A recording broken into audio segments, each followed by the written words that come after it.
Hello, fake sinners, and welcome to this week's meeting of the Sad Kids Record Society. I'm your host, Adam, and I'm listening to I Am Gonna Claw Out Your Eyes and Drown You to Death by Scylla and the Sirens.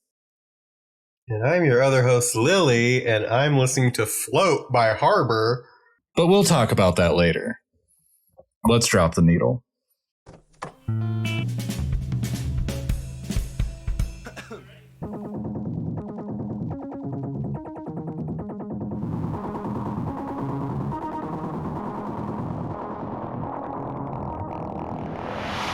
This is amazing. You are literally like my musical soulmate.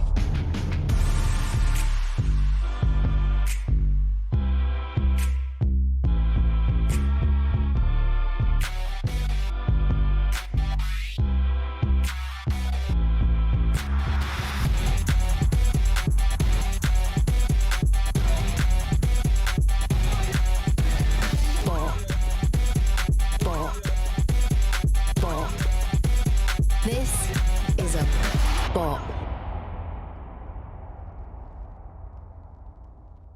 It's a podcast. Yeah, What's up? it is a podcast. I certainly can't is. believe that we're here again. I know. It feels like just moments ago we recorded Welcome to Yeah, Black Parade. strange. Golly. What an Feels episode like that was. Only 10 minutes ago were we recording it. Feels like a solid pee and a refill of water later. Yeah, solid. I don't like that you said solid pee. I frankly hate that. There's some biological things that I have going on that maybe we should address on the podcast. Yeah, you need a doctor, perhaps. Need to go address that.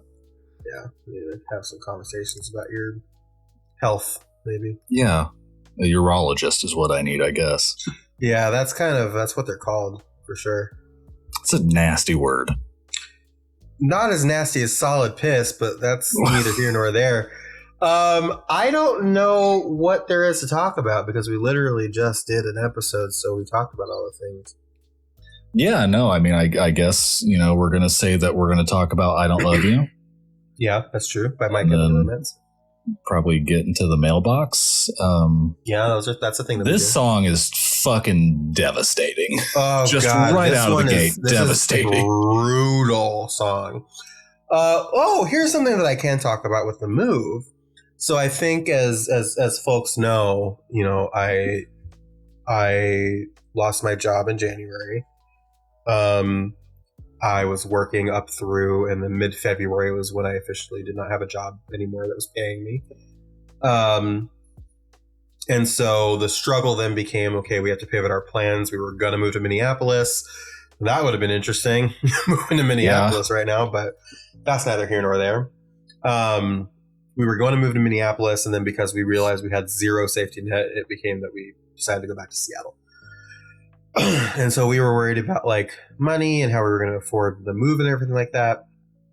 And thankfully, realized during the process we got back the quote and like how much the move is actually going to cost and all this other stuff. And then, thankfully, thanks to some of the saving that we were able to do and through people very generously donating to our GoFundMe, some folks that listen to this show actually did donate, which I appreciate more than I could possibly even put into words. But we are going to be able to pay for the move entirely, which is pay for the movers entirely and get at least 2 months.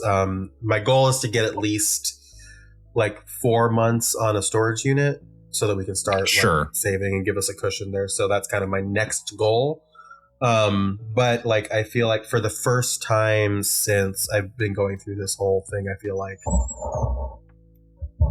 it's a little bit easier to breathe.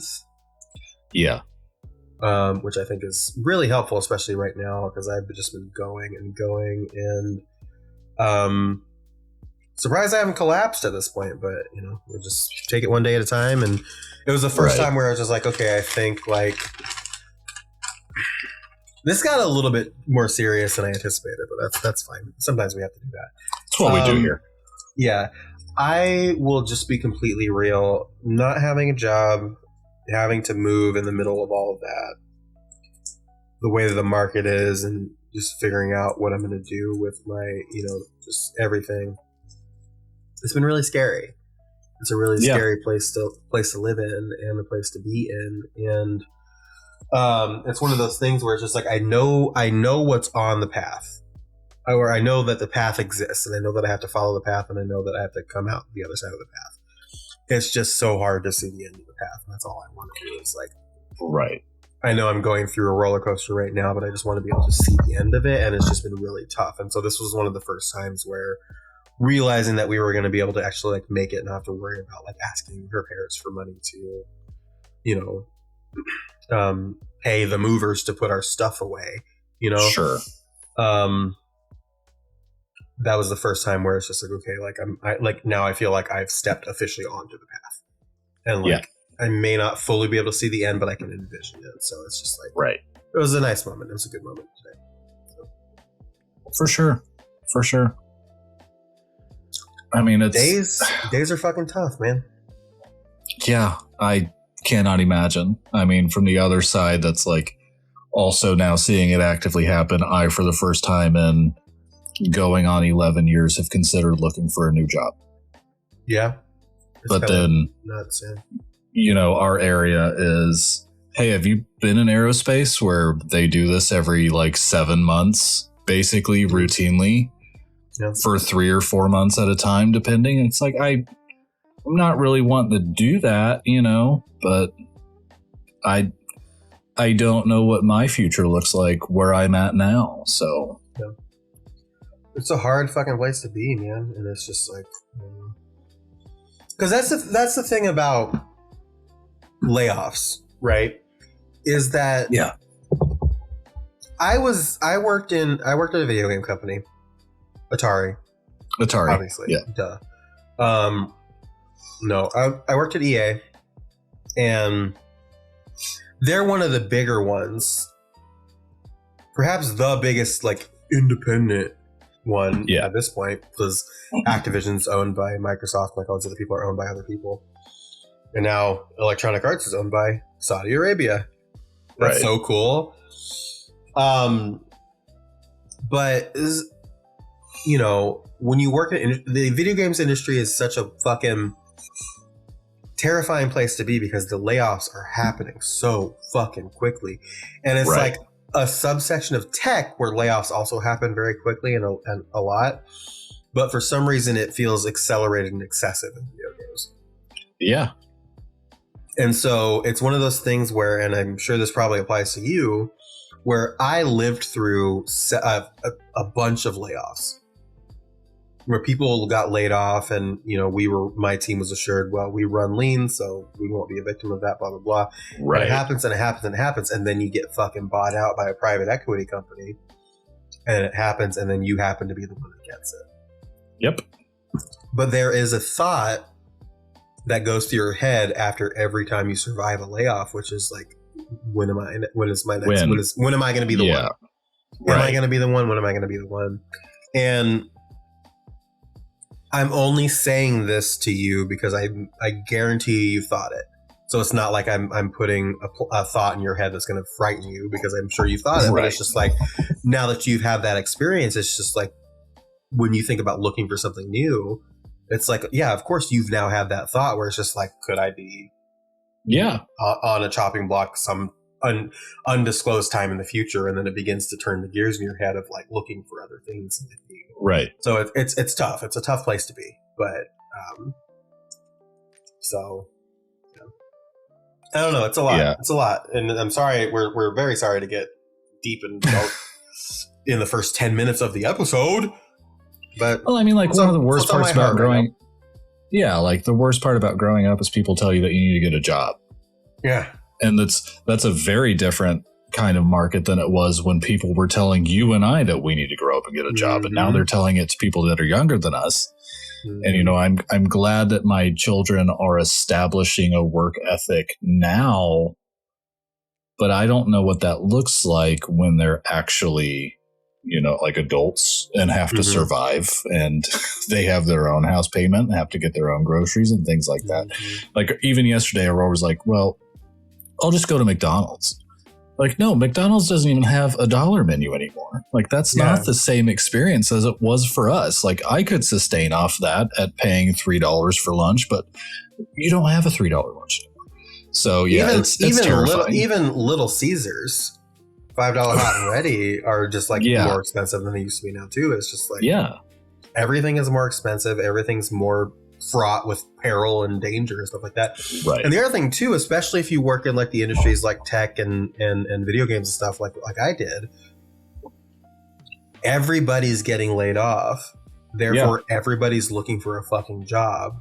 Therefore, there's so much like so even if I wanted to get back into video games, which I don't, but if I did, like I would just feel even worse because like now I have to think about all the other fucking talented people that worked at a video game company that are also jobs alongside me. And it's just like, everything's fucked. It's just so, world's fucked, need a new one, quite frankly. Right.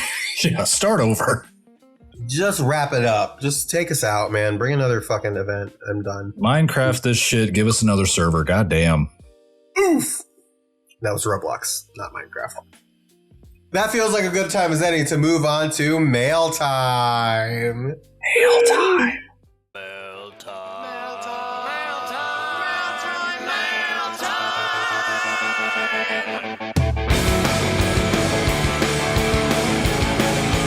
Yes, I hate you. As you probably guessed, again, we are still in the void month, where we have to record all of our episodes in like a tight week-long batch because of my move. The aforementioned move.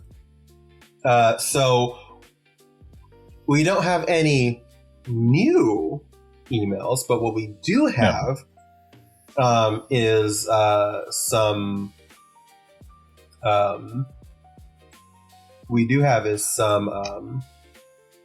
what am I trying to say right now? Some continuing emails from last week, yeah. So the emails we read last week had thoughts about today's song, I Don't Love You. Yep.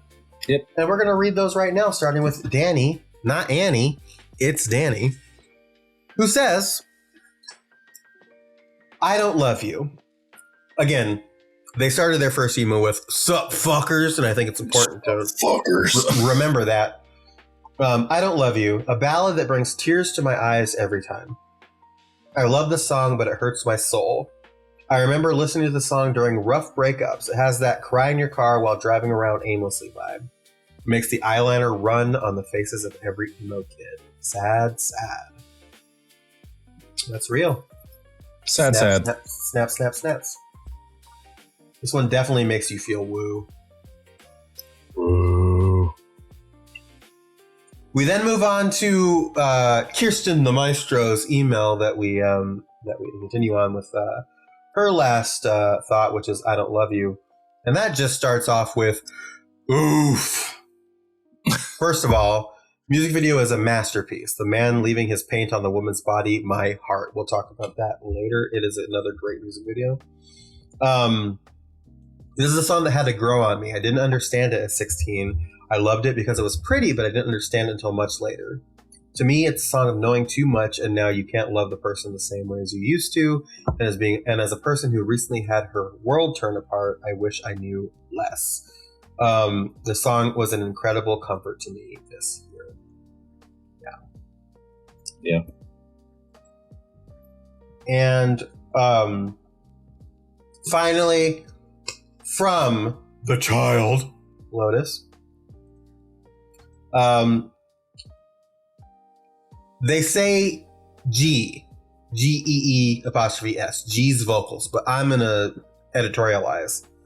Guard's vocals, because I know that this, because we didn't determine Guard was his new nickname until House of Wolves, Sharpest Lives. No, not fucking How I Disappear, Sharpest Lives.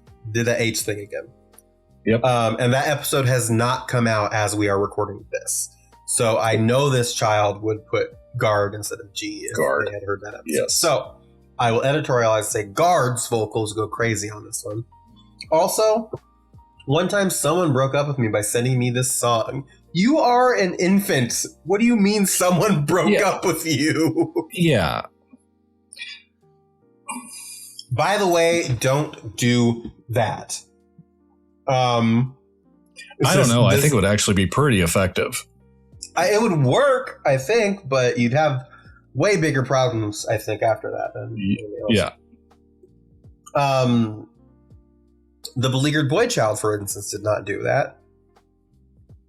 Absolutely. Maybe had he heard this song, he might have. Maybe this is what he'll learn on the guitar. Who knows?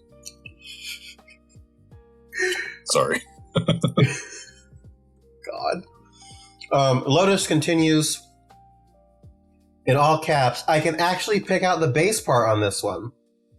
One of my favorite activities is trying to find the bass part in MCR songs because they're all really simple and can get lost among the amazingness of Ray, my goat, and Frank Smolbean.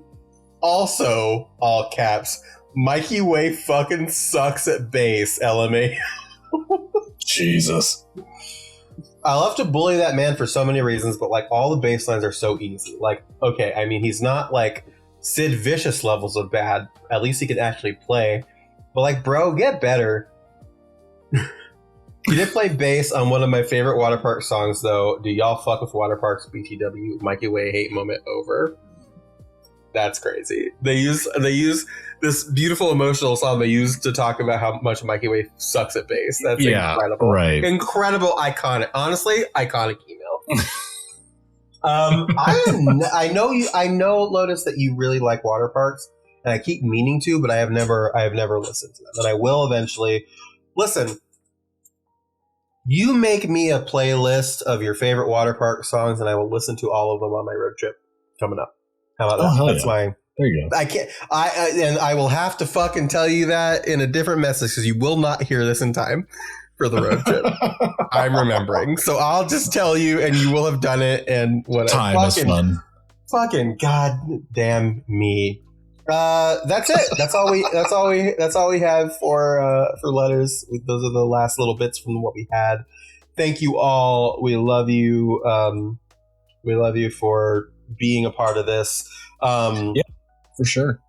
This is the first time in weeks that I can like ask you to send in your letters and responses, and we'll read them next time, because the next episode will be the first episode you hear that is us recording again with me in Seattle.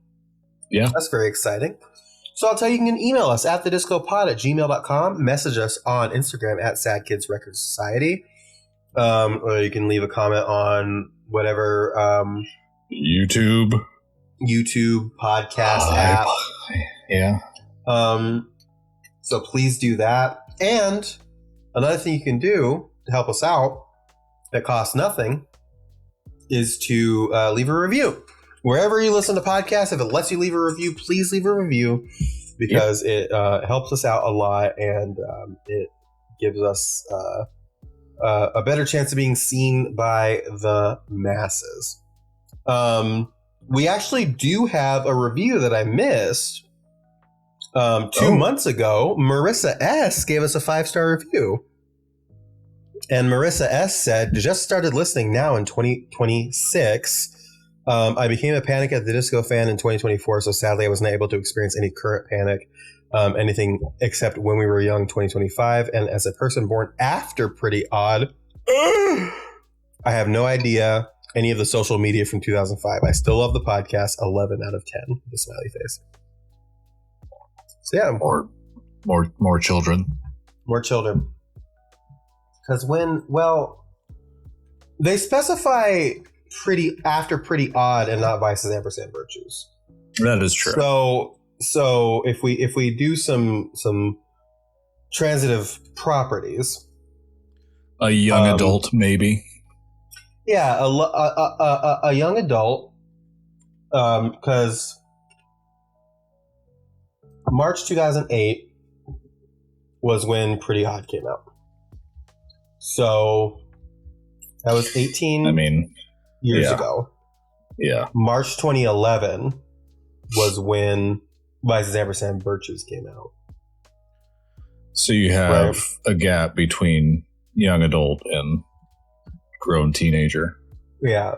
So this person is between the ages of likely 18 and 15. So there is a chance that this person is technically an adult, but we probably very likely have another teen on our hands. Yep. Welcome, Marissa. If you need to be adopted, I guess we'll adopt you. That's kind of what our... Yeah, we can do that. Let us know. So definitely do the reviews because we'll read those on the show too. Yep. That was a quick when we find them. When we find them, yeah. I need to remember. I need to get better at checking things, and I promise I will. So thank you all for doing all the things that you do. That was a very short mail time. I think we just fucking truck along. This could be a compact episode. Maybe. You never know. Never know. We are kind of due for one. We're due for a compact. We're due for one for us. Yeah. You know what I'm saying? Yeah. And I've got to edit 2 fucking episodes before I go on this road trip. So I would love a compact one. Let's talk about the meat of the episode. Nathan quoted as saying emo is a part of shit. Oh shit, yeah. Why is it? Well, emo as it is today, emo is basically a pair of jeans and a haircut.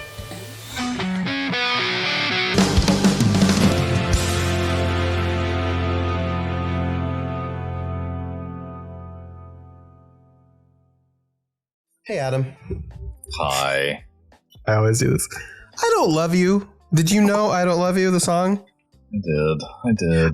It's a song by American rock band My Chemical Romance from their third studio album, The Black Parade. Releases the album's third single on April 2nd, 2007. Didn't know if you knew that or not. Can we just get like a Chrome extension of you reading Wikipedia articles? That would be fantastic for me. I think the only problem I have with that is that would take so much time because I would have to actually read the Wikipedia articles. And every one of them. Right, exactly. And because like the other alternative is that you feed my voice into AI and then it spits we don't out. want that. I don't want that to happen. So I gotta read all of them, and that just feels like a lot of work. Unless I'm getting paid a lot of money. I gotta drop a real fun Gamer Zaddies bit here. Okay. Elliot lives in the Kansas City area, right? Sure. Little bitch.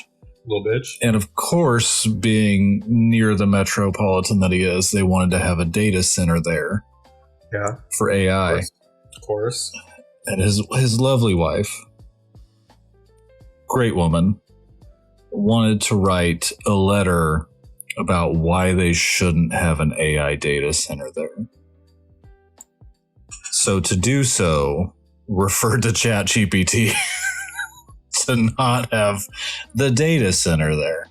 So, it's just ruling all of our lives in one way or another, whether we want it to or not. It's disgusting. Yeah. It's happening. It's all fucking happening. It's bullshit.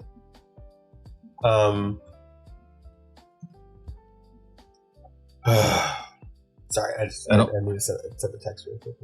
I will definitely say, though, that I don't think that I could handle an AI Lily because that seems terrible. Terrible. In what way? I mean, in a way that I'm trying to determine if I should be offended by that or not. I don't think AI Lily would fumble over words and then have a laugh of it. AI can't have a laugh. Meanwhile, you can have it. You can have a laugh.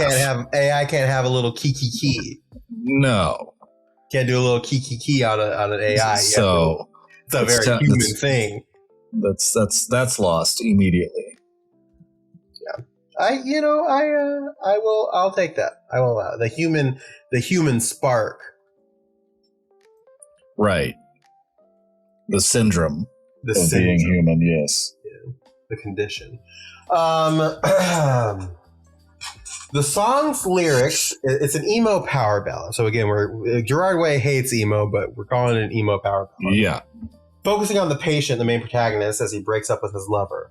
Written by all 5 of the band members and produced by them alongside Rob Cavallo. It was one of the first songs created for the album. The song's music video was directed by Mark Webb, filmed entirely in black and white.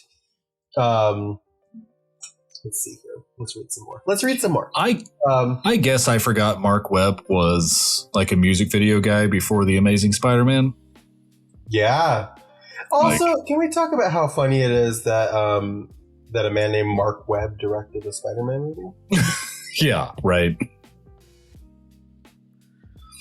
They're not good ones, but they are great a guy with the last name of Webb. They're not the best. I think like out of if we're looking at the Tobey Maguire trilogy, the Andrew Garfield duology, and the Tom Holland trilogy, now quadrology coming up this year. Definitely the worst of the three. I still think they're fun movies. I think they're enjoyable. They did a lot of fucking weird shit with 2, but the first one was pretty fucking good. I mean, Paul Giamatti Rhino is just right there. True, he's right there. Let's see here. At the time, around their touring for 3 Cheers for Sweet Revenge, they wrote and recorded demos for several songs in their tour bus's makeshift studio. Lead singer Gerard Way referred to these demo recordings as Revenge Part 2, a side project the band she had no plans of releasing. Among these several demos was an early version of I Don't Love You. In 2006, the band went to SIR Studios in New York to begin writing the next studio album. I Don't Love You was selected as one of 3 songs that they carried over from their bus demos. The song was among the first from the album to be finalized and was inspired by Creedence Clearwater Revival single Have You Ever Seen the Rain? What the fuck? But listen, now that you see that written out, yeah, I see it. Yeah. See it. All 5 band members are credited with writing the song. An early version of the song was shown on the band's 2006 DVD Life on the Murder Scene. It's 3 minutes and 58 seconds long. Starts with an opening guitar riff that David Frick of Rolling Stone compared it to the works of the Buzzcocks and Iron Maiden. In addition, the song contains guitar solos played by Ray Toro. Multiple critics compared the song to Coldplay's single Yellow in the New York Times. I hate that. I hate that. And the New York Times likened the song to the Smiths' Please, Please, Please Let Me Get What I Want. Enemy compared it to Boulevard of Broken Dreams as well as the works of the band Keane. Lyrically, the song revolves around the patient as he realizes his relationship is certain to end as he nears his death. Eventually, he begins pressuring his loved one to admit that she doesn't love him anymore. The track has multiple instances of Way yelling, "Baby, get out." Saudi and Chloe Spinks of Gigwise referred to it as an anti-love song, while Ryan Domble of Pitchfork interpreted it as one about an abusive relationship. Interesting.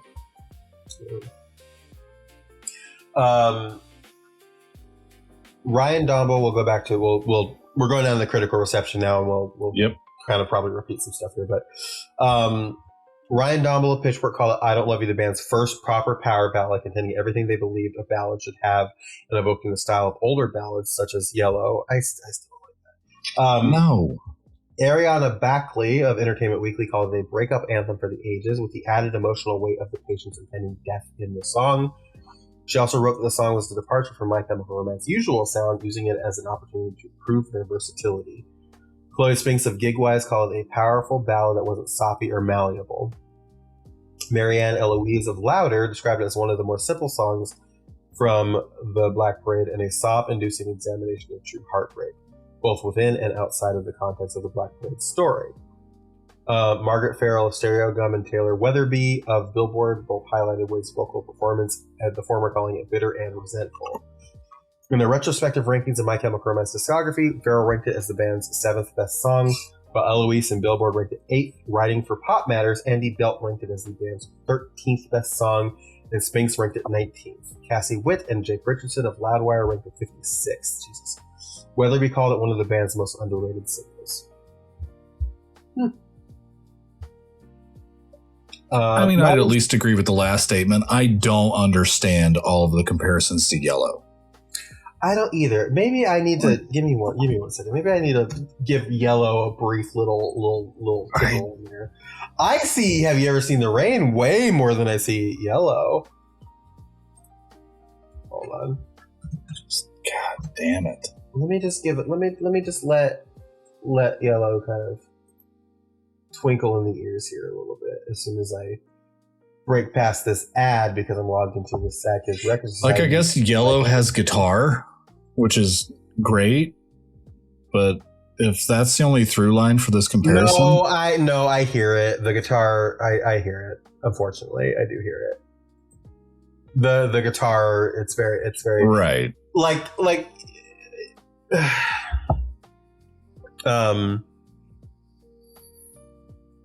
my brain just shut off. I wasn't expecting Chris Martin versus Guard comparisons here today, but I will say I think Ray and the drums and Bob's drums and like the instrumentation of it does make it way more. I think because it sounds way more like a rock song, like a rock ballad, whereas Yellow is more like a pop ballad.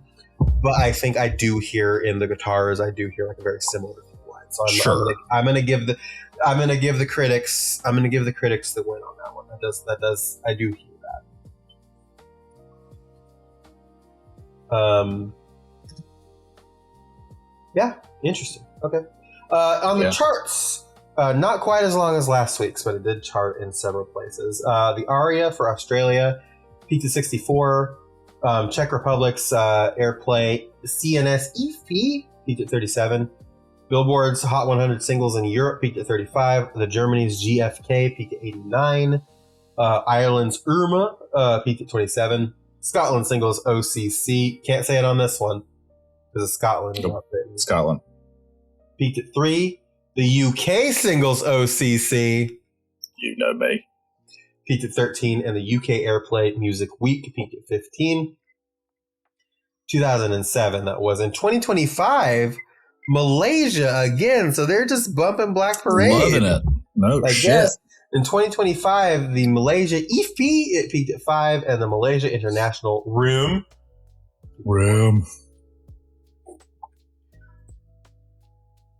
We say it so much in this the International Federation of the Phonographic Industry. Very important. You say phonographic and not anything else. It's an organization that represents the interests of the recording industry worldwide. Nonprofit members organization registered in Switzerland, operates a secretariat based in London with regional offices in Brussels, Hong Kong, Miami, Abu Dhabi, Singapore, and Nairobi. Okay. So I love that the word federation has been ruined for me by like Star Wars. Yeah, the Trade Federation. The Trade Federation. Yeah. Mm-hmm. Hate it. The Fade Federation. Yeah. Canada, Music Canada. It's certified platinum with 80,000 units. New Zealand's RMNZ certified gold with 15,000 units. United Kingdom BPI certified gold 400,000 units. And of course, the United States RIAA. Is anybody there? Can you hear me? I just want to make sure you can hear me because fuck the RIAA. Platinum with 1 million units. I hope people see this on the video. It's astounding to me, really, that this doesn't have a spot just on the 2007 charts. I'm the one that coughs. What are you doing? Yeah, that just kind of came out of nowhere. Like, yeah, that is interesting. Like on the US charting. I hate to do it, but let me look at the fandom. I mean, what were there better breakup songs that year? I don't know. I mean, Fuck You by Eamon was like a decade earlier. Yeah, not according to the fucking Wikipedia page. Wow. All right. Hold on a second. Let me look something. Let me look something.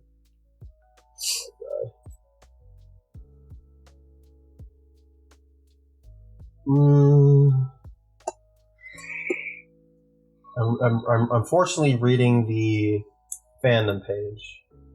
Oh, terrible. And you're in hell. I know. Well, especially because I have two browsers. One I use for recording because my normal browser doesn't support the program we use to record. Yeah. So I use the browser that we record in to then look at all the stuff for the show. Sure. But I don't have any of my ad block stuff plugged into there yet. So I go to fandom and it's just fucking website fucking. Right. How about 17 videos on screen at once? You can't skip any of them. And it's just like, I regularly do, unfortunately, have to. I use fandom because I'm a fucking dork that loves Kamen Rider and Super Sentai and Space Sheriff Gavan, Metal Heroes. Sure. Japanese tokusatsu shows, if you will. And most of the information for those is on fandom. Yeah. I mean, where else can an otaku go? True.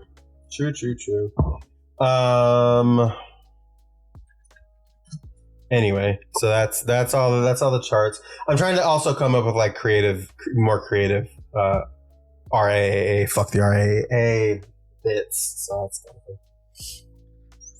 kind of thing. As we move swiftly along to the credits, we've got, it was released on October 23rd, 2006, produced by My Chemical Romance and Rob Cavallo. Writers, Bob Breyer. Wow. Ray Toro, Mikey Way, Frankie Arrow, and Guard. And in case you weren't aware, just so you know, that's My Chemical Romance. Mastered at Sterling Sound, mixed at Resonate Music, label Reprise Records, background vocals, Frankie Arrow and Ray Toro, rhythm guitar, Frankie Arrow, percussion, Bob Breyer, bass guitar, Mikey Way, lead vocals, Guard, mixing engineer, Chris Lord Alge, engineer, Doug McKean. We've got a much shorter list, so I'll read through them. Songs that sampled I Don't Love You. We've got Change Larsht remix by Raw in the Void and Letting Go to Self by Lone City. Hell yeah. All right. Songs that interpret I Don't Love You, Lava Flows Through by Quentin Lovejoy, who is the Minecraft guy. Okay, I need to do this. This is this one. Well, I need gold. I gotta pick and leave behind my base. Maybe when I get back, I can build a beacon up to space. But after all these mobs that come and go, I set my difficulty to peaceful. Now all I do is mine out. Yeah, mine out every vein. Wouldn't you know, I just went right up in flames. Lava flows through every lake, every cave. Oh, Thank Jesus you for Christ. Your service. I'm obsessed with this. Thank you for your service, Quentin Lovejoy.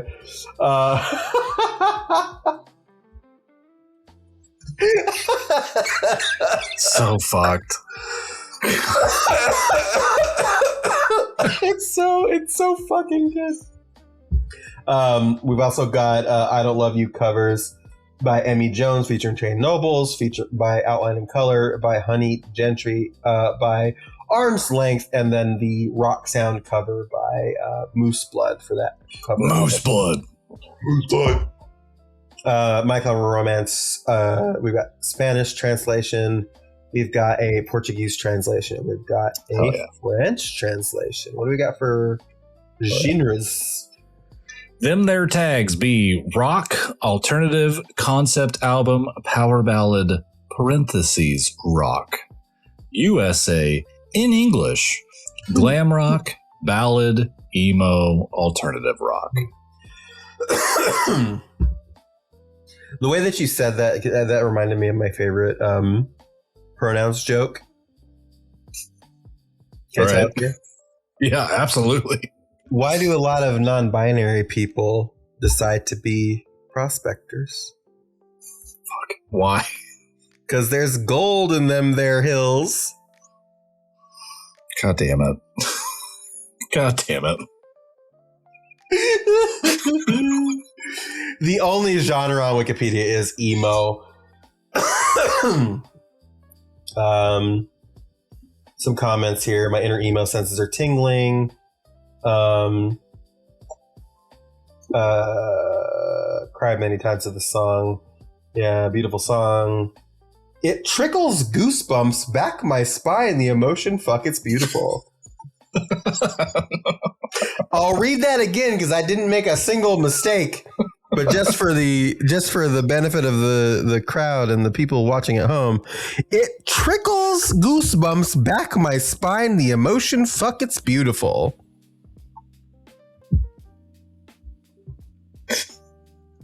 I love it. I love it. Best band in English. Yeah. I listened to a podcast called, and we'll have to maybe censor this for the dear children listeners. I listened to a podcast called Girls on Porn. Fuck yeah. That is two women. I haven't listened to it, but I've heard of them. That is two women that just episode by episode go over a genre of porn that there is. It is hilarious. Have they done transgender porn? I don't know, actually. I will have to look. That is a whole fucking... I could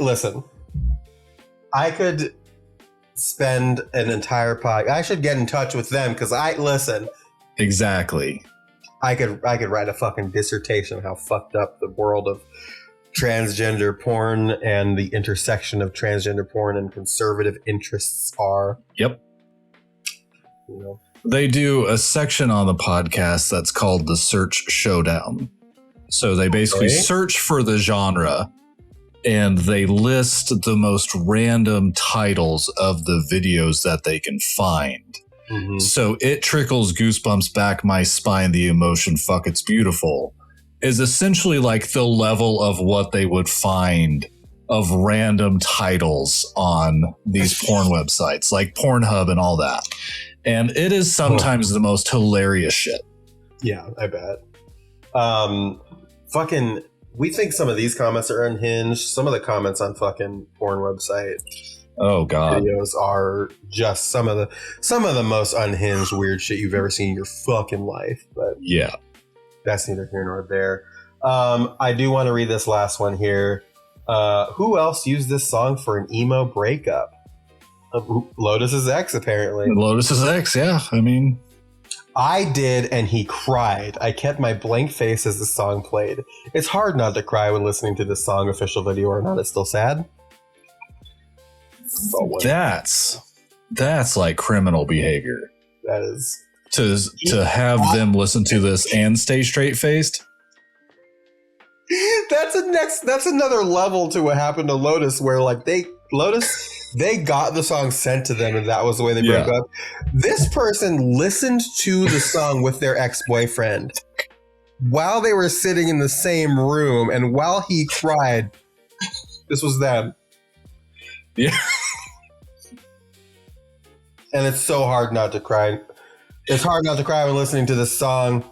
No, that's not what it said. It's hard. I'm going to read this again, verbatim. It's hard not to cry when listening to this song, official video or no. It's still sad. It's still sad. Still sad.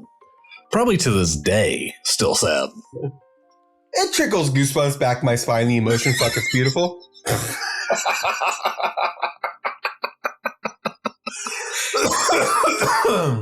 That is such wording. I love it. Incredible stuff here today.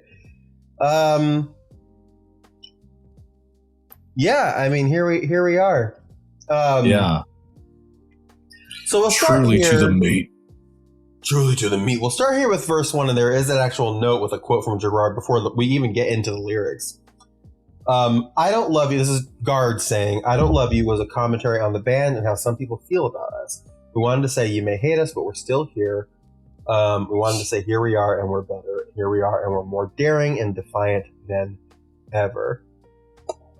So, I'm probably not going to analyze this from a perspective of the band, but if you would like to, you can listen to it and with the glasses on of the band was saying we're here and we're better and we're more daring and defiant than ever. So there's a veneer on the song of that on top of the other stuff.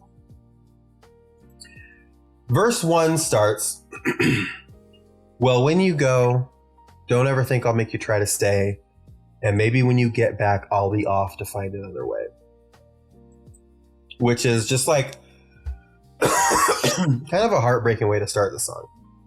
Yeah.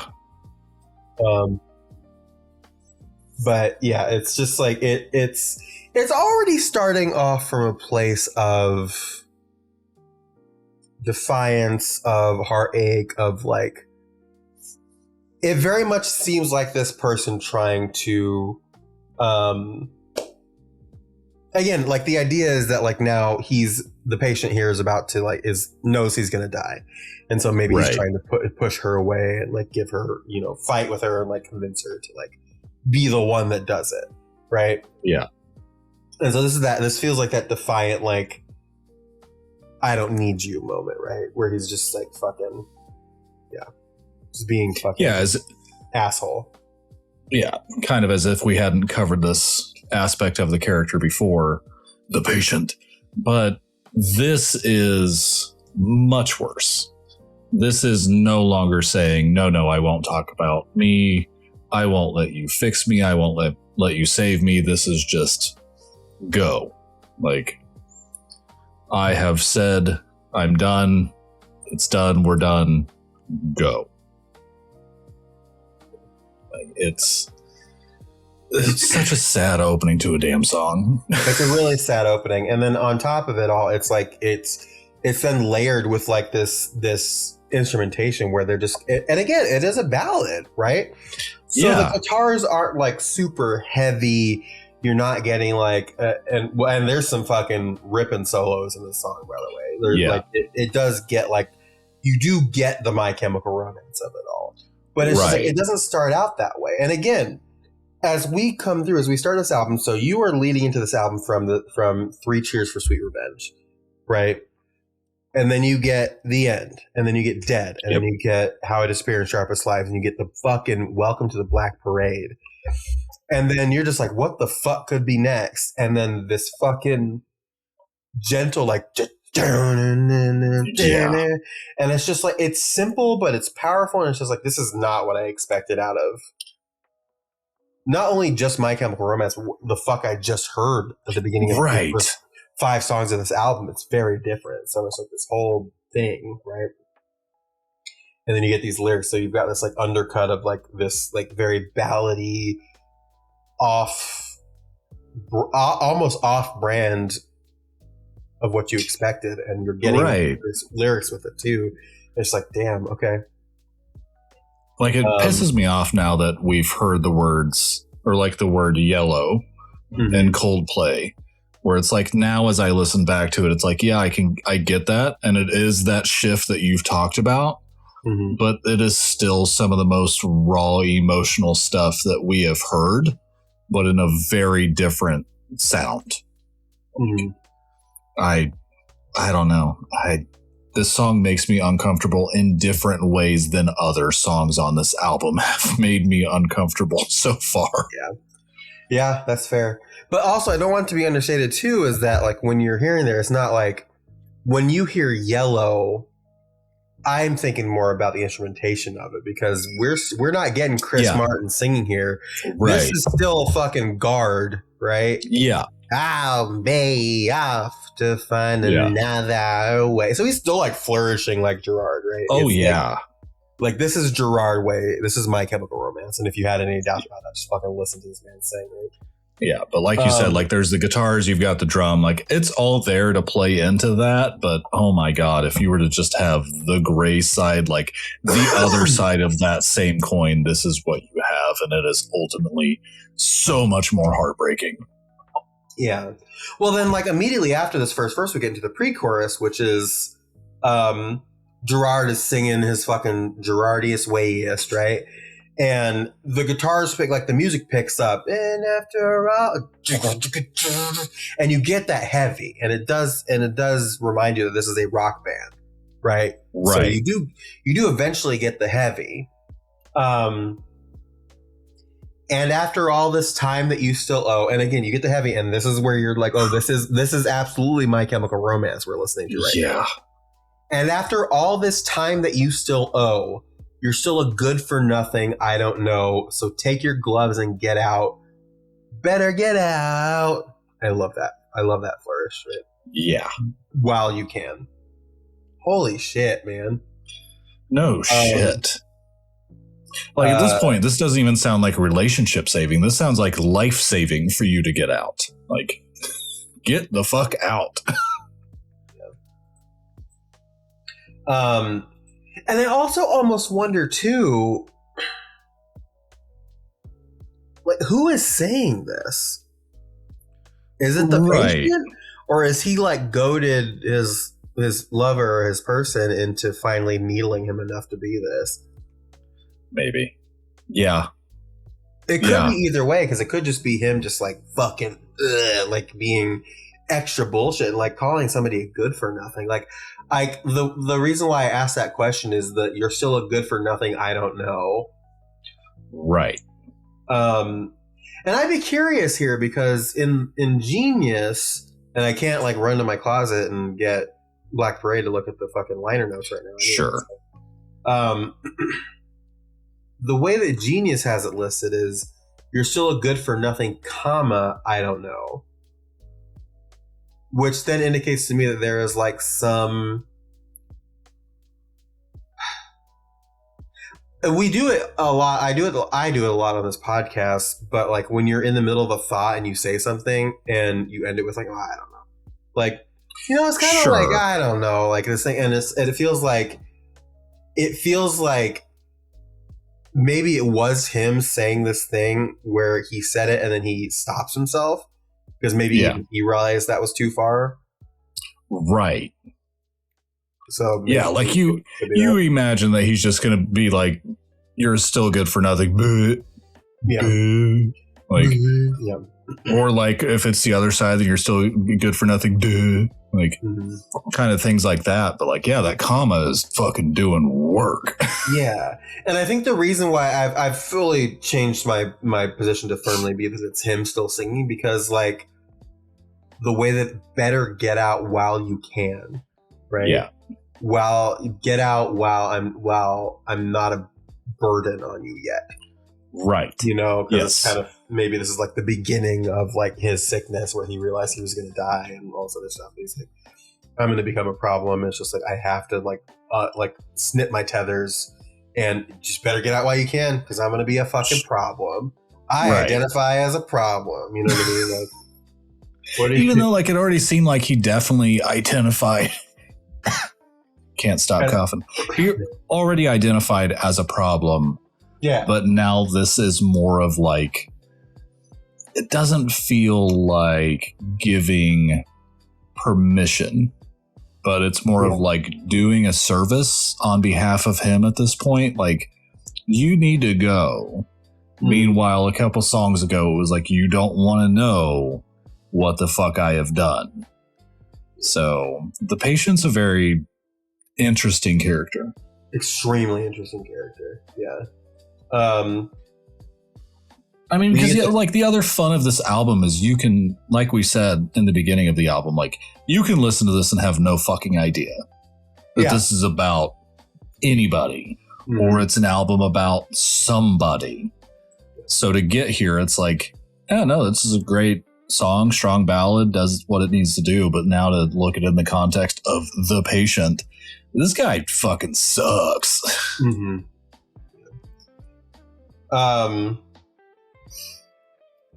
So this is all happening, but then we get the chorus, which is where the guitars and the drums and like the music, the instruments, like this is the hardest they go in the entire song, aside from the solo later. When you go, would you even turn to say, I don't love you like I did yesterday? Oh, yeah. Fuck. And I'm just down here in the fucking dirt. God. That hits like a fucking semi-truck, dude. Yeah, it's rough. And it's like the progression of this chorus throughout the song is also probably the worst part about listening to this song. In a complimentary, right? Like that's the point of the song. But the pain behind I don't love you like I did yesterday just gets so much fucking worse. Which, like, Dear Genius commenter, how did you look somebody in the face and not cry while this song is playing? Because holy shit. Yeah. That sentence alone is... It's fucking rough. Man. It's rough. Like, I don't know what to do with that. Because, well, right, like in this house, we had recent breakup, and it's like, I get that, like, you don't love him like you did yesterday, like, just do a little bit more things, try all the things, get more effort, blah, blah, blah, blah, blah. And then you grow up and you're an adult and you've done all those things and you find out, like, I don't love you like I did yesterday. And if it's that detrimental that you say it out loud, oof. Yeah. Fucking, yeah, it's a lot, man.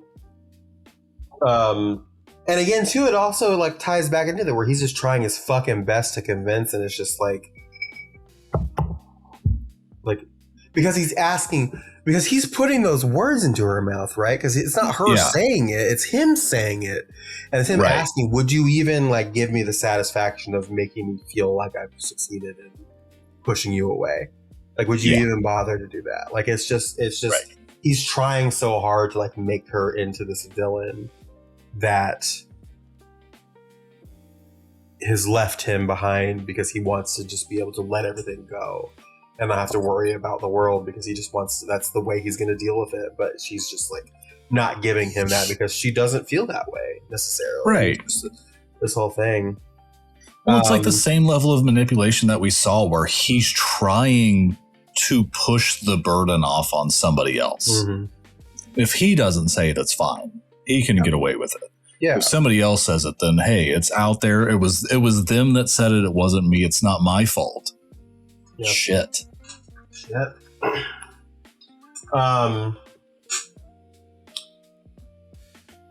So we get to verse 2. And this is where it kind of gets a little even more twisted. Where sometimes I cry so hard from pleading, so sick and tired of all the needless beating. But baby, when they knock you down and out is where you ought to stay.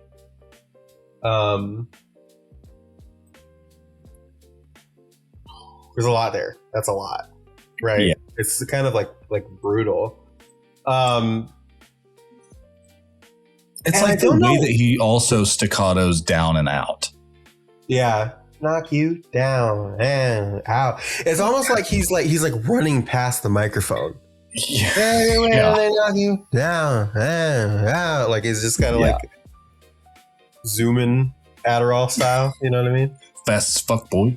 Fast as fuck, boy. Look at my fucking light up sneakers, boy. Yeah, it's fucking rough. Yeah. I mean, you can. Who's beaten down here? Like, who is the one? I'm going to be honest with you. I think there's some merit to it being both of them. Right? Both, yeah, for sure. Like, he's pleading with her to, like, leave him. She's pleading with him to just be reasonable. Right. Like, all the needless beating. It's just like, honestly, the way that I read needless beating, like I read that as like her in a more, I don't necessarily want to. I mean, like it could be physical, could be emotional, like the beat downs that she faces. For him, what is this doing? It's beating, and he's calling that needless because he knows he's going to die. Like I'm tired of just living. And then it kind of ties back when they knock you down and out. It's where you ought to stay. Where it's just like both of them are just like, you know, she should have just stayed down and like called it quits.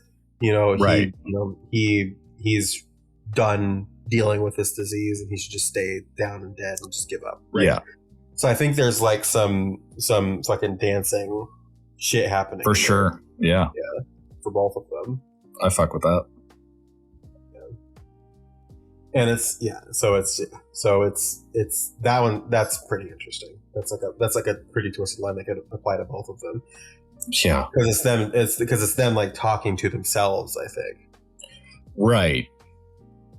Yeah, these aren't necessarily things that you say to other people. I mean, if it's physical, you do for sure. If it's emotional, then you might find a different way to like express this. But I mean, it is the most true path to get through what the hell you want to say. So but I do like the heart aspect of it too. That's nice. We get to the pre-chorus, which has changed, right? And after all the blood that you still owe, another dollar's just another blow. So fix your eyes and get up. Better get up while you can. Wow. Whoa. Oh, God. He's just doing the fucking thing with this song, singing it. Yeah. Oh, man. And not to like glean past the better get up, like his little flourish behind that, because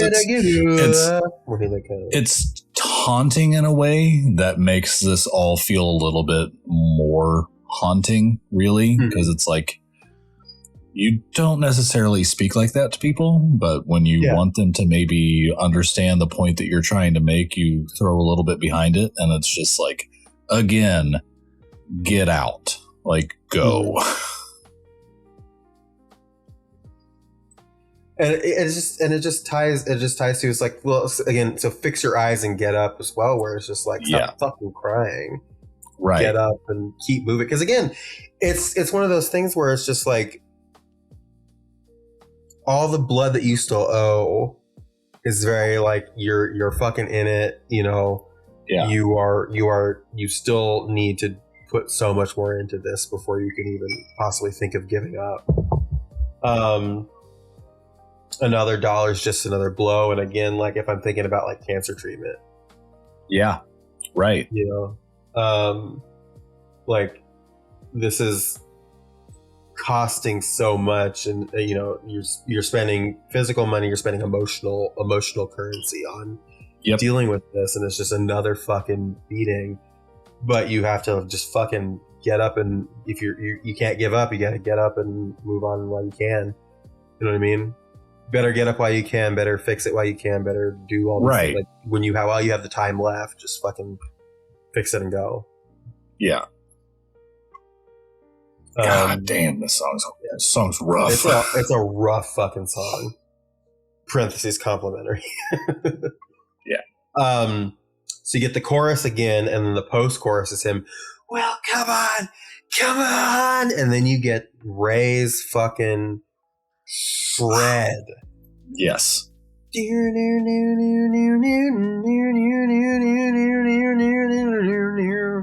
Oh God, it just fucking. He's so good. Yes. He's so good. Ray fucking Toro, everybody. Listen, can we have an applause break for Ray Toro? Wherever you are, whatever you're doing right now, take a stop for a second. Just give Ray Toro. You're changing somebody's oil. Just stop it. Yeah, if you're fucking performing life-saving cancer surgery, just stop.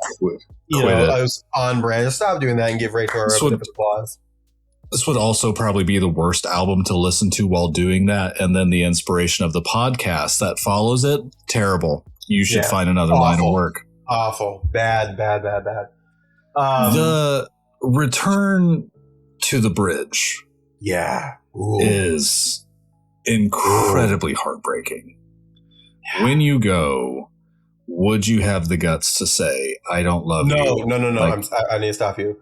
Yeah, no, dude. Guts. Ugh. God damn. It, like, at that point, it's competition. Mm-hmm. Like, you are just egging this on. You want this person so badly. And it is the grit in your teeth that drives the point. Like, holy shit. Because and the other thing another thing worth knowing is that it slows the fuck down. Yeah. The music aside from like some like light keyboard, everything drops out, and he just, when you go, would you have the guts? And he like emphasizes that I don't love you like I loved you yester, and then everything comes punching back in on Day, I don't love you like I loved you, and he's just Day, I don't love you like I loved you yesterday. And song over. And it's like, yeah. And your fucking whole soul heart has been ripped to shreds. It's just like, right. Fuck, man. Like, come on. You would have nothing to be sad about on any given day and hear this song and you would feel terrible. Yeah. You would be reminded of every bad thing that's ever happened in your life. That bridge is fucking a load-bearing wall. Yeah. And again, and the it's other thing two lines. It's too, well, the thing is like the bridge is just like the chorus with like a tweak to it. But the way that it just drops out, and it's just like it just changing like the bit from even turn to say to would you have the guts to say? Yes. It creates this emotional tether to the rest of it where it's just like at this point he's like desperate. Yeah. And you mentioned it like the egging on and like the goading and the poking and stuff like that. And it's just like, shit, man. Yeah. This is crazy. And then it just ends with that huge gut punch of like the day surging back into it and like the way that it ends.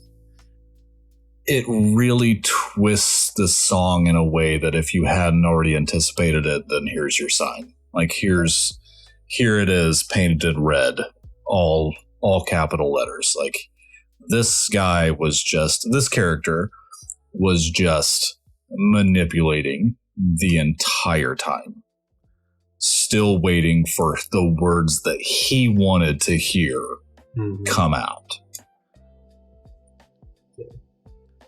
Fuck, this song is a lot. It's a lot. Yeah. Fuck, man. So I don't know how to move on from this. Let's move on to the music video. Let's talk about the music video. Because the music video is also very phenomenal. I think we do have I think there is a discussion potentially to be had about blackface. Yeah. Maybe? Yeah. But I'll let it pass. I'll let it slide for this one. So anyway, we go here. The music video for I Don't Love You is directed by Mark Webb and shot entirely in black and white. The first part of the video focuses on two lovers in an abstract world where their relationship ends with the two physically breaking apart into pieces and the female lover crying blood. The second part cuts between shots of the band performing, their instruments exploding. The video was the first one for the Black Parade that was directed by Webb. The records for preceding videos were directed by Samuel Bayer. Fun fact: so the lovers were played by the woman was played by Cassandra Church.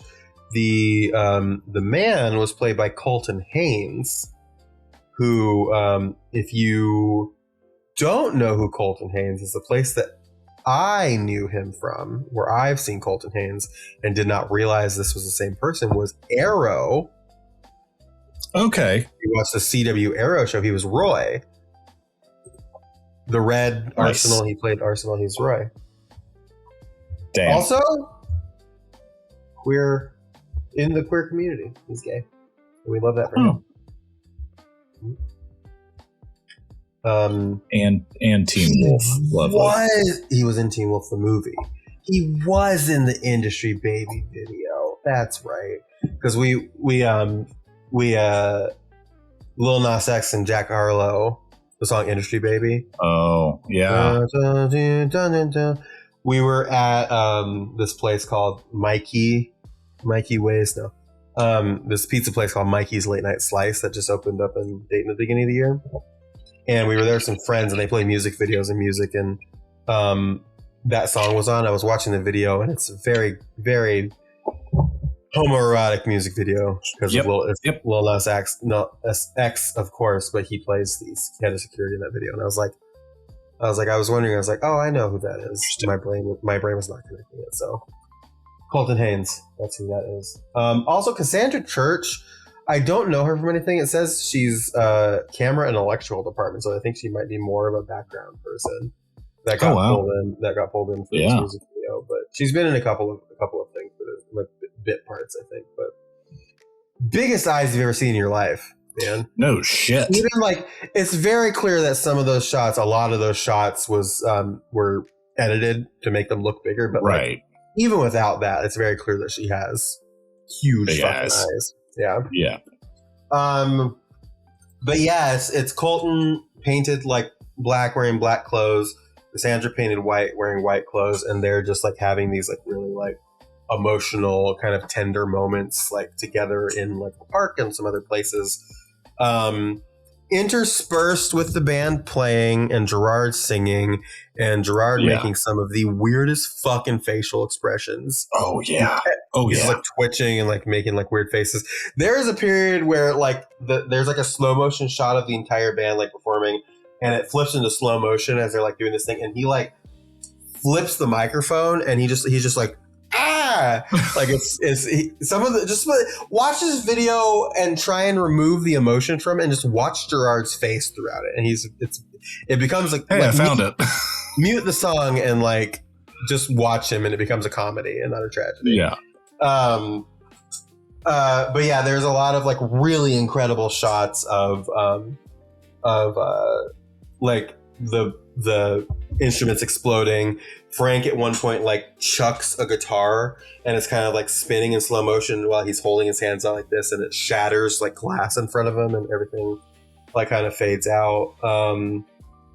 I think the reason that maybe, and I'm the worst person to talk on this, I think the reason that blackface can be forgiven here is because it's not serving a purpose here aside from color composition. It's to tie into the black and white theme and not him being like specifically. Yeah, he's not a dude playing a dude disguised as another dude. Yeah, like we're not doing that.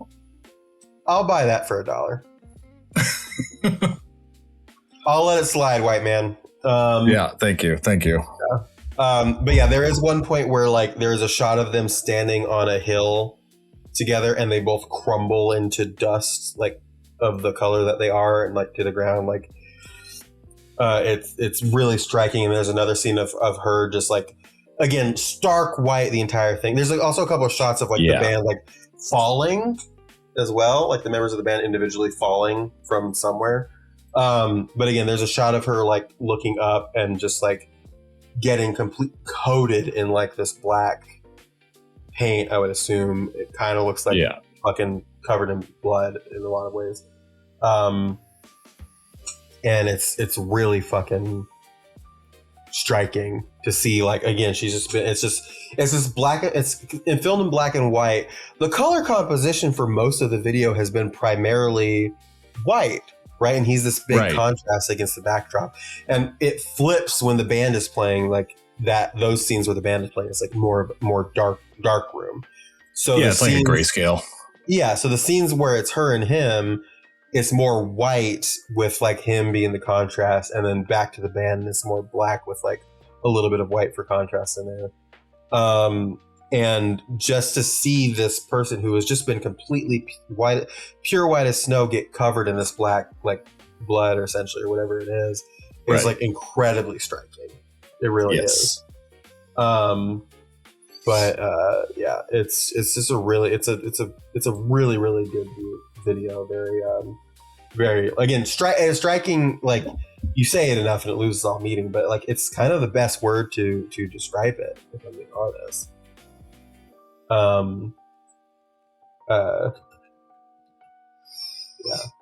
Yeah, I mean it's a video of just opposites. The juxtaposition wig is really good here in this episode. So it's weird to say that it's a pleasant video, but it's calm. It's a calmish video until it pops. Yeah, it's kind of calm. Yeah, there's a lot going on here. I'm just like looking at the beginning of the video to like look at some of my favorite Gerard Way facial expressions. That really is Colton Haynes. That first shot of his face close up is very much like undeniable. That's it. The chin. It's the chin. He's got such a strong chin. Yeah. And Frank's in here wearing that leather jacket, which I'm sure really set off a bunch of people in a not biblical way. For sure. I'll read this little bit here. Anna Pickard, writing for The Guardian, called it a sad video where neither story wins the heart of his or her quarry. Aliyah Chaudhry of Kerrang ranked it as the band's 8th best music video, calling it a concept-driven masterpiece that used black and white color scheme as abiding by the Black Parade's color scheme while also creating a powerful tribute to classic cinema. Alternative Press ranked it as their 11th best music video, calling it a proper tearjerker that went alongside the ultimate emo heartbreak anthem. So, yeah. Fuck with that. Yep. Do you have any final things to say about I Don't Love You before we move on to our next segment? No, I think share this song with friends with caution or anybody with caution. If you are dating, maybe don't share this song with that person. Maybe don't. Yeah, maybe don't text this song to your person you want to break up with. Maybe don't listen to it in the room with them while they sob and you look like a fucking psychopath. Probably not. Probably not. I think if there's one room that I didn't want to be in, it's definitely that room. I don't want to be in the room where it happens. The room where it happens. Well, here's what I'll say then. One last little bit of word for you before we move on to our next section. And that is Immortal. Immortal words from Abhay Juggernaut. It trickles goosebumps back my spine, the emotion, fuck, it's beautiful. And if that isn't the best way to describe this fucking song, then I don't know what is. Soundsystem! Soundsystem gonna bring me back alright. More things that I can't even know. God, that's the best comment ever on anything. It's incredible.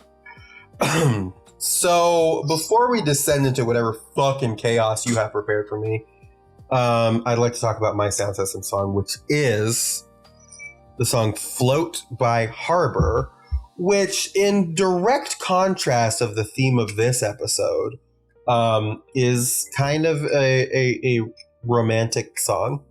It's very much like I'm in love and I'm happy and everything is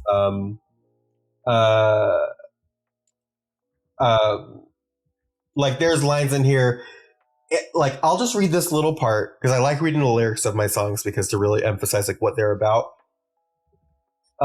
Everything I want to tell you, I don't think I have the words right now, but everything that makes me feel alive, I swear you make me feel somehow. Hell yeah. And if that isn't the direct antithesis to I Don't Love You, then I don't know what the fuck is. Yeah. Right. But it's this very like dreamy, poppy, like feel, and it kind of like, and it's called Float, but legitimately for like a lot of the song, it is very much like gentle guitars and like you're kind of like floating through it, and like as it gets to like the hooks and stuff, the guitars get a little bit bigger, but it's not like overwhelming or too heavy. And then there's a part towards the end, and I love this part because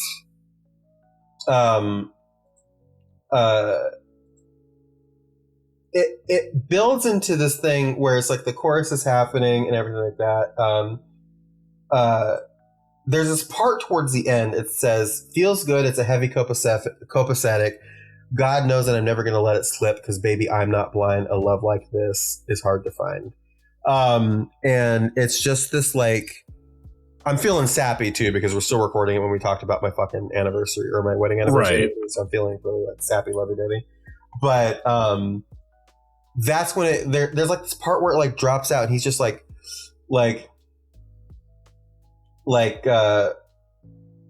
he kind of like freestyles it a little bit where it kind of drops out.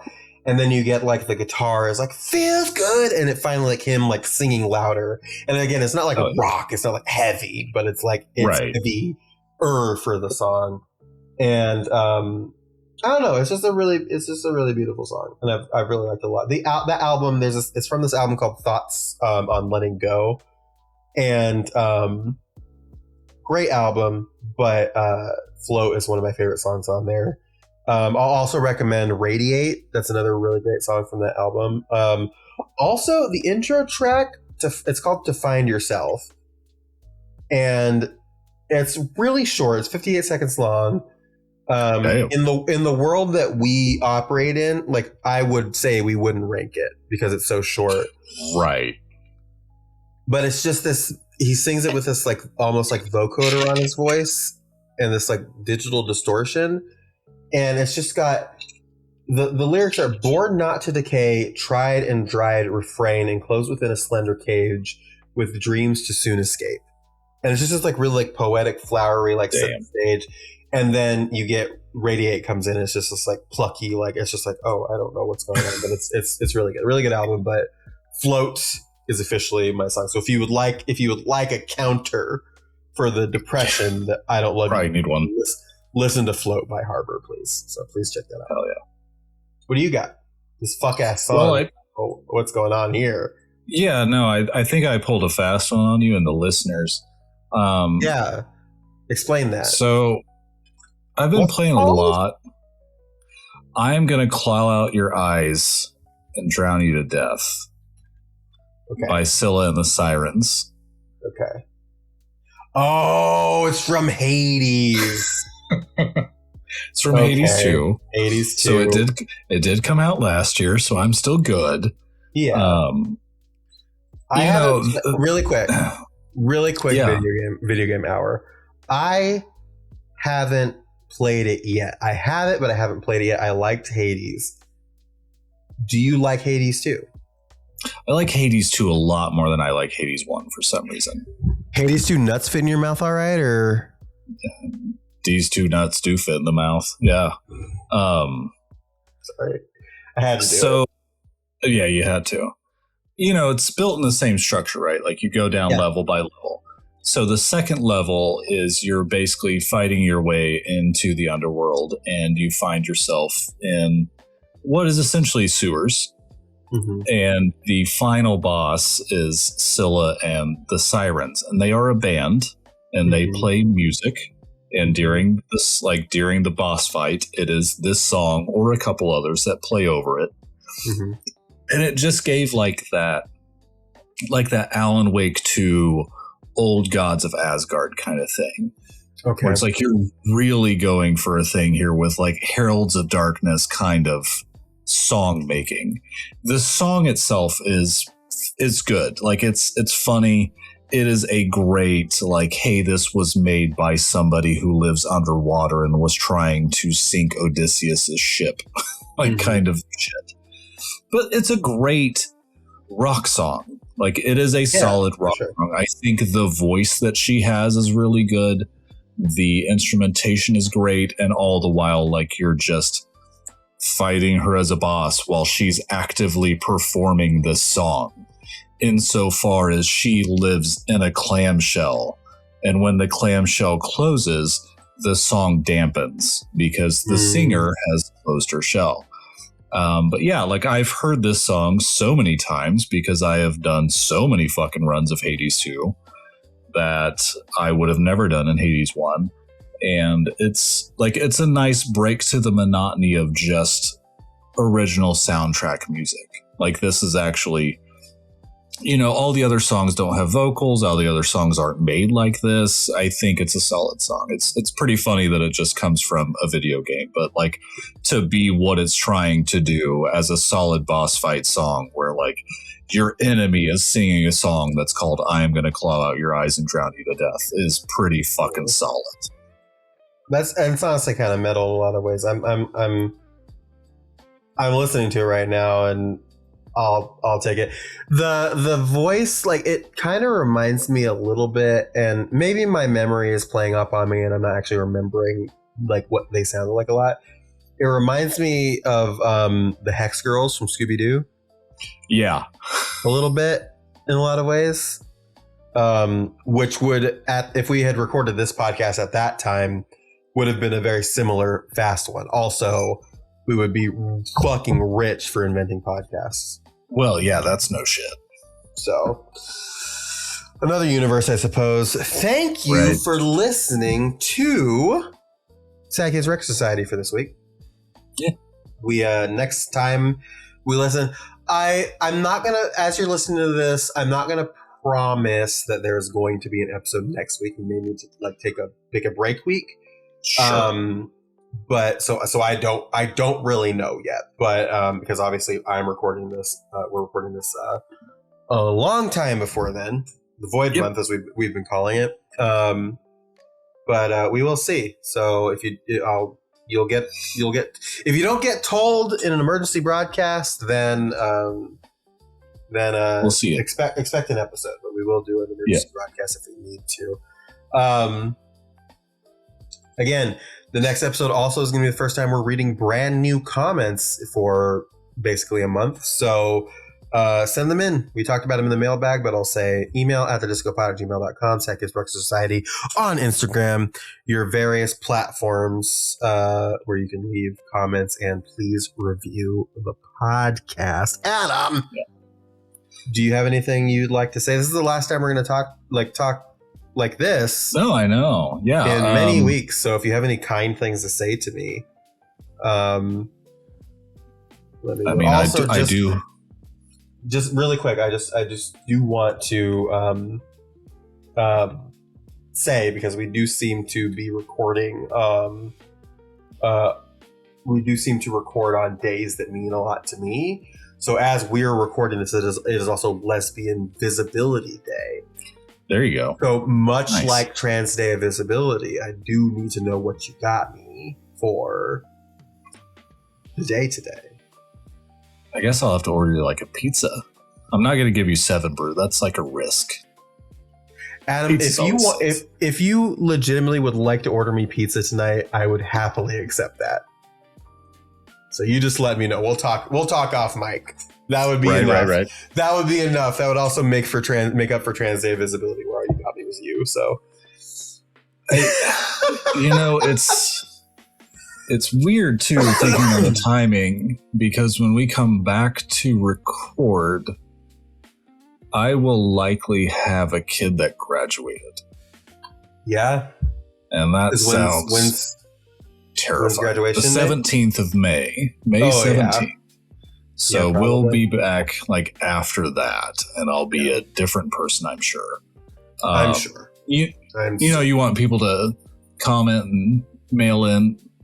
Let us know if we missed a point of Welcome to the Black Parade that you think is like right there and we just didn't linger on it enough. Because I mean, I know that different lines of that song are significant to anybody and everybody, but it'll hit different for everybody. Yeah, I'm excited. I'm excited to come back. Regardless of when we record when we record the House of Wolves episode, it will be coming out after she graduates. So either way. Yeah. Right. So that's kind of crazy. Ugh, that's weird. Anyway. Weird. I guess that's it. Yeah. We'll talk about that out of here. We'll talk about that pizza. Got you that Domino's. Yeah, dude. Get us out of here. You gotta do the thing. I thought it was your episode. Oh, fuck, it's mine. Did I forget again? I'm going to fuck it up. Give me 1 minute. Let me pop up the pinned message because I don't have it in my fucking brain yet. Maybe that's your challenge for next time is that memorizing you have the these script. Memorized. Got it memorized? Probably. We're in a Kingdom Hearts shirt. Got it memorized, Axel. But that's not where it is. I declare this meeting of the Sad Kids Record Society closed. Love you, bye. I love you, bye. God. Did I listen to pop music because I was miserable?